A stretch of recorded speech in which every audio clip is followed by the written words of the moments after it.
But I knew I wasn't fine. Not with the terrible nightmares and suicidal thoughts I was having. I really, honestly had convinced myself that it would be better if I just died.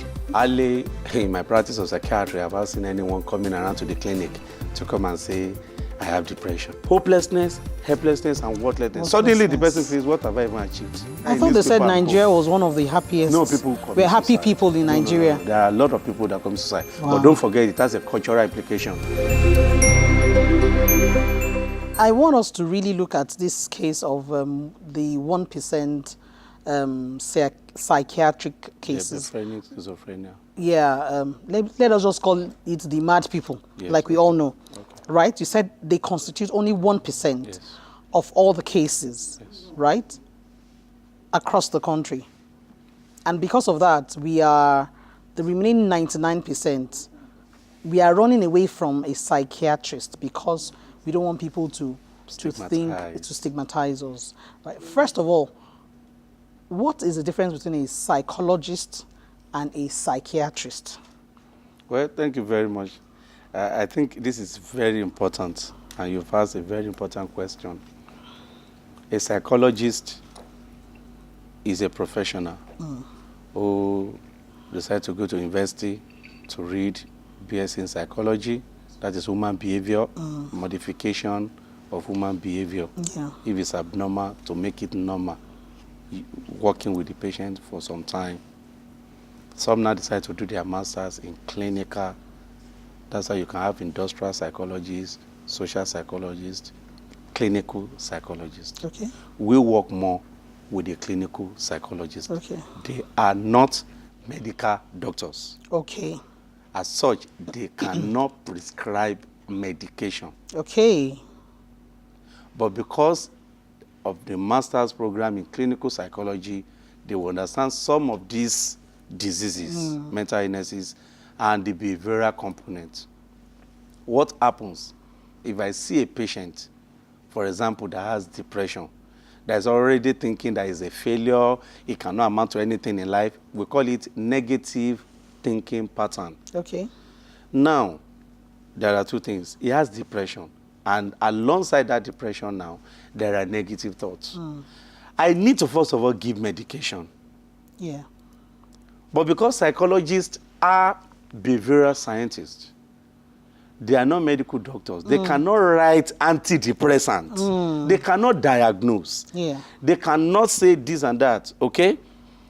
I will treat that patient medically. Okay. Take samples, rule out other physical conditions Okay. that can cause such symptoms. Because the fact that somebody cannot sleep, is having a headache, having a headache does not only mean it is depression. Absolutely. Someone can have cancer. Someone can have migraine. Someone can have a lot of things. Yeah. So it is not in the place of psychologists to be ruling out those physical, medical conditions. So psychiatrist comes in to rule it out. When the person is now getting well, but there are still this negative thinking ability and everything, I will send the person to a psychologist who will continue to work on the person. on the person. Okay. They might know, have a thought diary. Anytime you feel, you think you're a failure, write it there. I am a success. I have achieved this. Okay, we'll have a session next time again, okay? So it's like we work hand in hand. Yes. There are some issues that when I see a psychiatric condition, I will look at it and say, okay, this person doesn't really need medication. I will send to psychologist. That is just a thought pattern. And let the psychologist begin to work. For example, someone that has phobia. Yeah. If I see a person that has phobia, except in the case of extreme anxiety, I'm not going to give all those anti-anxiety drugs, which we call anxiolytics. I'll just say, because maybe somebody, when you were young, your image, the way someone have said, cockroach is a lion, it can swallow you. Someone becomes so afraid of cockroach or any crawling, and it becomes so much a phobia, objective phobia. I will now say, okay, go to the psychologist. Psychologists will now begin to do what we call gradual desensitization. They may first of all draw a picture of a cockroach. You'll be afraid. They will tell you, okay, can you see? It doesn't harm. It's just a Calm picture. down. It's just a picture. Okay, you have gone through that for the first thing. Then they go to the next time, okay, they put a dead cockroach inside a bottle.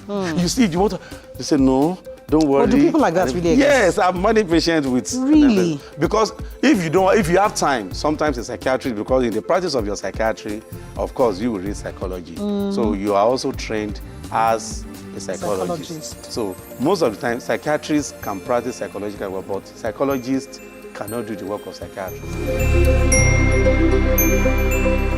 The stigma is really, really, really bad in this country because in fact, whether he's a psychiatrist or a psychologist, we just assume you're mad. It's either you're mad or you're on drugs. Because I remember a friend of mine telling me some time back, oh, okay, so I'm seeing a therapist, and then I look and okay, are you on drugs? That was the first question I asked, you know. And I've seen cases like that, and it's amazing to know that these mad people on the streets that we actually think the psychiatrist, it's just 1%. So tell me, what are the kind of depressions or these conditions that constitute the remaining 99%? We will not finish here today. But let me just a summary. Okay, let me just try and summarize that. Viewers at home, if you discover that you've had all the earlier symptoms I've mentioned, depression is a mental problem. But it doesn't mean you're mad. You need to know that. It doesn't mean you're mad. Because the reason why we say it's a mental is that anything that deals with the mind is a mental health issue. It's not a physical thing that you go and do operation or you bandage. Can I bandage your mind? Can I put antibiotics for you? So it is. So I want to mention various mind issues. Okay. Inability to sleep. Some people, the only problem they have is insomnia. They cannot sleep, and it can be as torturous as anything. Yeah. So it's a mind. You now discover that you need to see a psychiatrist who will look for underlying reason where you are not. Either a primary insomnia or it is insomnia secondary to other medical condition. Okay? So you need to see a doctor, and a doctor that will rule that out. And that's why today we have psychocardiology. That is, cardiology is heart. Psycho is heart. Because cardiologists just discover that every time in our clinic, people are coming with palpitation, my heart is, and they've done echo, they've done chest X-ray, they've done everything. Everything is normal. So they approached us. As they come, it seems almost all your patients, they are coming to us because immediately it's heart problem.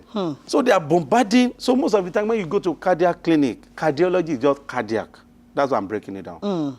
And they have to combine with us. That come, let's have a word. Otherwise, this patient will continue together. To move. So when we go to the clinic now, there's a room, we call it psychocardiology room. Immediately they are seeing them, they've done all the tests, X-ray normal. They just say, okay, why not just go to that room? You see a counselor. Because immediately they tell them the psychiatrist, they will run away to another cardiology clinic. So, and with that, we assess them. Lo and behold, agoraphobia, anxiety disorder, all those sort of psychiatric problems is what they are having. But they thought because the other one is what is explainable, they can always go. So we can have problem with anxiety. Yeah. Anxiety problem is another common issue in our environment, and is another mistake. You will come across a patient. Maybe I'll just try and get a patient across who has anxiety problem and has spent almost all his fortune because of anxiety. Yes. Echo, brain MRI, brain CT scan. The investigation is as big as this. Wow. He just believes that there's a problem. Meanwhile, it's just anxiety disorder. Wow. Moving from one hospital, we call it fat file syndrome. That is, your file will be fat because you have seen fat file. So that's another mistake. The earlier you know this thing, the better, so that you don't waste all your fortunes. Okay, do we have medications that I know you've talked about? Sometimes it may not be medication; it could just helping them out. Psychotherapy. Yes, psychotherapy. Are there medicines that they can take? Because I've heard of people taking antidepressants and things like that. I've heard that some antidepressants are not even good. It makes them want to commit suicide. I don't know how true those things are. Well, some of these drugs, even paracetamol that we take, if you go and read the leaflets on paracetamol drugs, you'll be afraid that, so this is what because some people even take 3 now, that 2 is no more working for them. So as mild as paracetamol appears to be, if you look at common side effects, you're going to see a lot of side effects. Drug companies will always write side effects of this medication. Yes. To answer your question, by the way, is yes. And that has revolutionized psychiatric practice. Gone are the days that when people have psychiatric condition, I'm talking of the Renaissance period, they will punch, you get 6 inches, they put a hole in their head and and the person will die. They will say the person has died in peace and that the evil spirit has disappeared. Then we went to the classical era in which people believe that they use exorcism, that is, they mix vinegar, everything, they would dip their head there. They will be suffering. They say when they suffer very well, the evil spirit causing mental illness will leave. You understand? Then after some time, we have the stoning period in which an old woman in the village, no husband, all the children have traveled abroad in search of green, is it green leaves or greener pasture? They will go. And the woman, old woman is depressed. And during depression, the old woman begins to cry. She's the one that broke down the bridge that enters the village. She's the one that killed, we call it deletion of guilt. It's not true. I have witnessed many people being killed. Those ones, when we say Ajenka, it's depression. We have killed so many women because of that. Sir. Are we sure? Because I've heard of all sorts of things. They'll say, oh, that witch is confessing to all the things she's done in the past. You know, she probably wanted to attack someone who's more spiritual than she is. And, you know, it's making her to begin to confess. That woman had depression. More often than not, when we have adults in our ward, when they come around, you see them weeping. I will go and meet my patients. Why are you weeping? Say, is the one that did not make his daughter to have so. Is the one that finished her. In fact, the breed that led from Onisha to collapse it. We call it delusion of guilt. Suddenly, someone just feels guilty for what he has not even done or she has not done. Yeah. And out of ignorance, the same way people were killing twins. Yes, back in the days, yes. Now we know that when eggs break into 2, it now causes either concordant or discordant twins. They killed plenty witches. Many people have gone. And we thank God for the introduction of medication. Like in 1956, for example, Lagati came. And that revolutionized because experiments were performed. You have psychiatric problem, depression and co will not give you any drug. You will be giving you. And people that they give drugs, they responded better, faster, and they return back to their pre-morbid, that is their normal state of functioning, than those that were not given any medication. So many medications started coming up for anxiety, for those who are having enuresis, that is they are just defecating or they're just passing urine. I have a patient, 25 years old, and he's still passing feces. She won't know. It's called encoporesis. It's a mental health problem. There's no surgical issue they can do. It's not that he's having atonic bladder or atonic rectum. No, it's a psychological problem. She uses Pampers, going to 26 now, and we're managing. It's a mental health problem. So there are many other things that we can use medication. So there are lots of medication with that. And that is what the danger in visiting anybody that is not a medical doctor is. Some of this medication, because you are a psychologist or because you are a nurse or somebody, you see someone using this drug, you too. For example, someone has depression, he has glaucoma.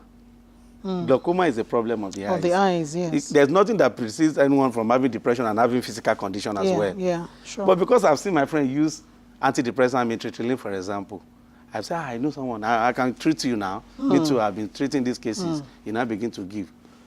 Amitriptyline, for example, will worsen the glaucoma because one of the elements of it is that it causes constriction. Therefore, that glaucoma will continue until the person becomes blind. So you are treating depression, the person becomes blind. And that's why it is dangerous to just go to chemist or go to pharmacy shop and say, I have this problem, and then you get drugs. Without ruling out other areas. So most of these medications, they are indications and contraindications for them.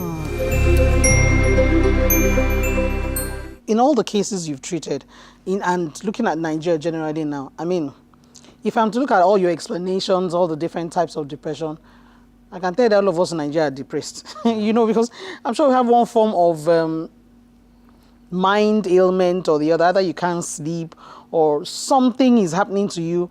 In fact, the situation in Nigeria is enough to depress someone. You wake up, you know, something is happening, and then next move, you're hearing something else. You know, what is the most prevalent, you know, depression ailment now in Nigeria? What kind of cases do you see? Well, you said it at the opening of this program that WHO by 2020. Well, they said 2030. Yeah, 2030. Well, I hope we won't even we may not even have to get to 2030 before you begin to see a lot, especially in this part of the world. Depression is going to be the second commonest cause of, far ahead of HIV/AIDS. It used to be HIV/AIDS, HIV/AIDS. We're all shouting then. But now, when they say morbidity, it's different from mortality. Mortality is death. Morbidity is sickness. You won't be able to go to work, you won't be able to function maximally. Output is zero or very low. Efficiency is reduced. All these things, they look at it and they say that depression is going to be a major cause of morbidity. That is, people will be sick. They will be at home. So the problem we have, depression, especially major depressions. You know, you have mild, moderate, and major. You see? So, especially major depression, because of this environment, socio-economic problem, political instability. Yes. We are very prone. I'm Absolutely. afraid. Absolutely. I'm afraid. And that is why we must begin to teach people how to adapt to the environment and not to make terrible mistakes. Absolutely. For example, from the stories we've seen. So, I mean, do you know that if you listen to this program now, and you search yourself and you realize that you're having one form of honestly, problem. That's what I'm saying. With all the symptoms. Yeah, fact, I mean, I'm thinking to myself, okay, so this happened, so am I depressed? Yeah, you know? I don't know what to call you because someone that learns from other people's mistake is actually the wisest. Yes, absolutely. So I think that's the essence of this program, which you invited me. Thank you, sir. And is there any hope for anyone? What is the medical society doing about it? Well, you know, because I mean, the much we can do is to create this kind of program, like you said, to create the awareness and everything. But then the medical society, because people need to be aware of these things. What are we doing? Should we put it? What is the medical society?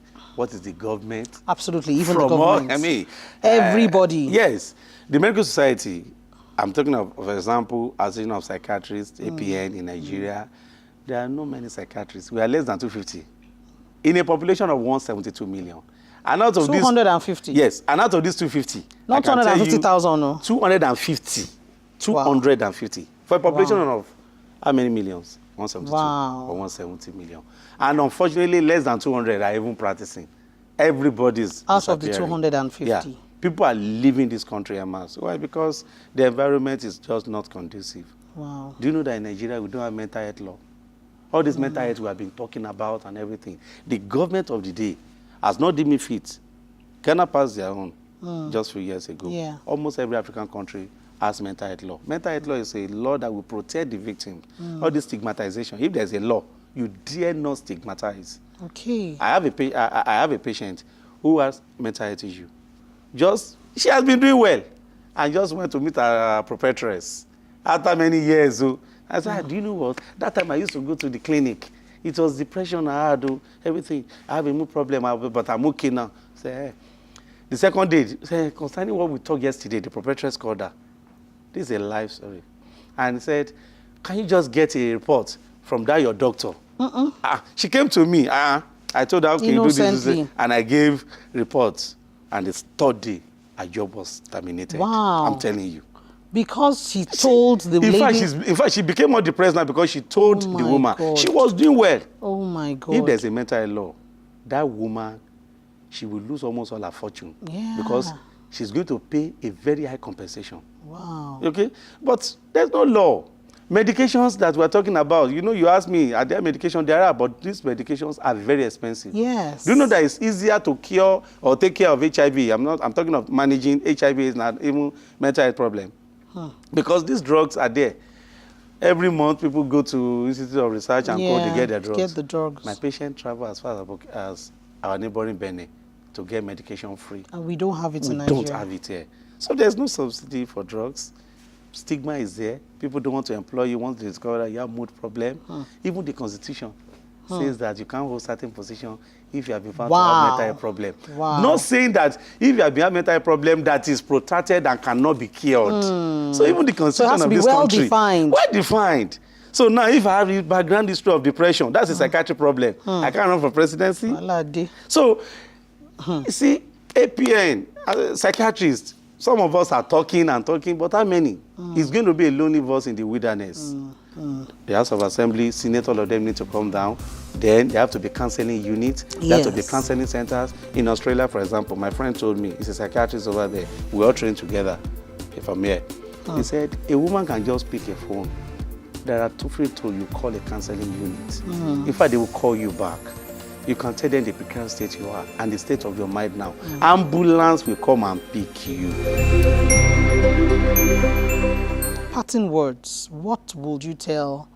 Because I'm overwhelmed by all these things you said. And like I said, I'm thinking in my head, okay, so this happens to me, this happens. Am I sure that even me, I'm not depressed?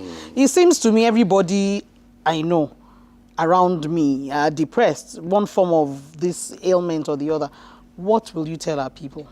Well, my parting word is that we've learned from some people's mistake, and it's good we don't make the same mistake. Absolutely.